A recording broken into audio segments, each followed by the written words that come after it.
Hello, Team Redstone. My name is MAJ Victoria Ijames. I am the Installation Director of Psychological Health with the Department of Behavioral Health here at Redstone, Fox Army Health Center. Today I want to talk to you about welcoming the new year, and Happy New Year's to everybody out there, and hope it's an enjoyable one so far. For some of you, you might be thinking back to reality, and that can be a tough transition time. We go from the summer activities, school activities, Halloween, Thanksgiving, Christmas, New Year's. There's so much that we're involved with over the past 6 months. Then when it comes to January, we have dreary days, snow days, cold days, family has gone home, we're back to our routines. It can be a bit tough to adjust to it. So I am here to talk to you real briefly about some things you can keep in mind as you go into the new year and as you can continue to use throughout the year to help you in your behavioral health needs and mental wellness. So first and foremost, getting adjusted to coming back to a slower pace of things.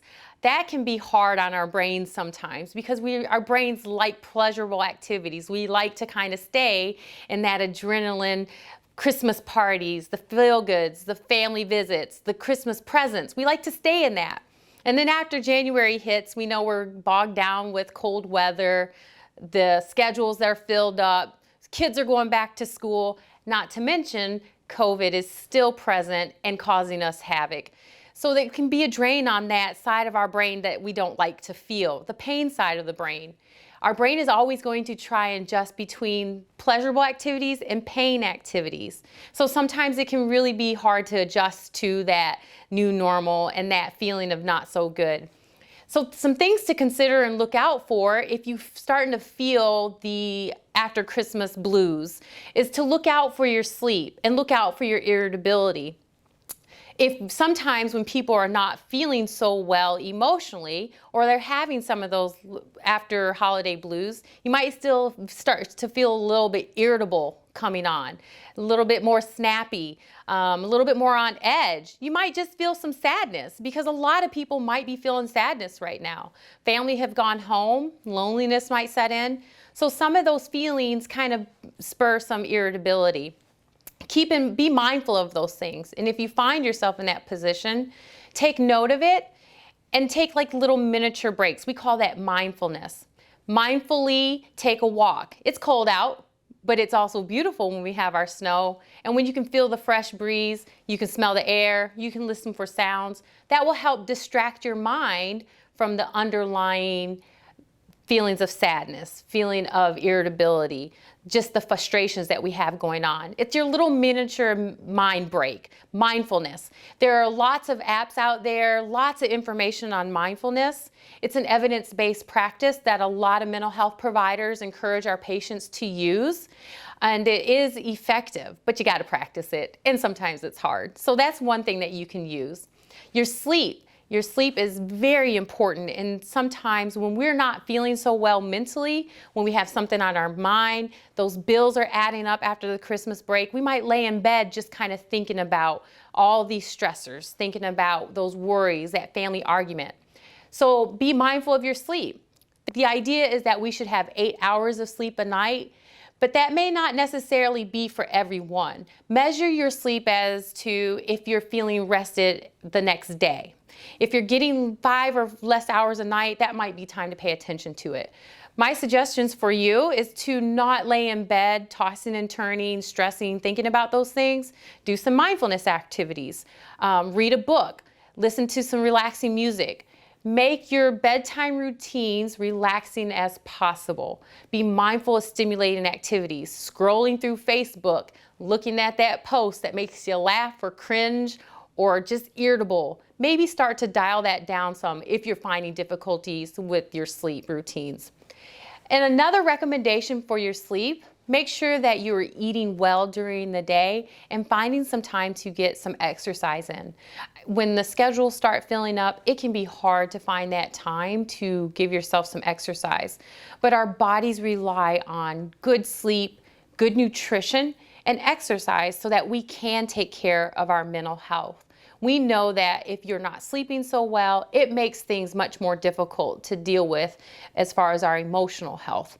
So make sure you're eating well, and that will also help with your sleep. If you're finding that you're still having difficulties with sleep, maybe that's time to talk to somebody. There could be underlying stressors that are just very difficult to manage at that time that a counselor can help you work through. Our physical needs, our nutrition and exercise. Sometimes our eating habits change when we are feeling some emotional stressors.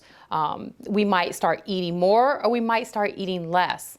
So be mindful of, if you're not getting enough food, keep healthy snacks around and schedule that time to make sure you are getting something fueling your body. A lot of times that is, people don't have an appetite when they're stressed out, and we need that. Your body needs that fuel to continue managing all the other exercise, your mental health, your sleep. If you're find yourself overeating because of your emotional needs, be mindful of healthy snacking. If you're a chocolate junkie like me, and you know you like to binge out on some chocolate when you're stressed out, maybe not buy as much, or maybe limit yourself to one chocolate square. Little tricks like that to help you monitor and regulate how much you are taking in or not taking in. So if you find that the stressors are becoming greater, maybe family members are mentioning that they've seen changes in maybe your lack of interest in things, or you might be a little bit more guarded or closed off. Those are the indicators that might say, hey, it's time to talk to somebody about these stressors that are going on.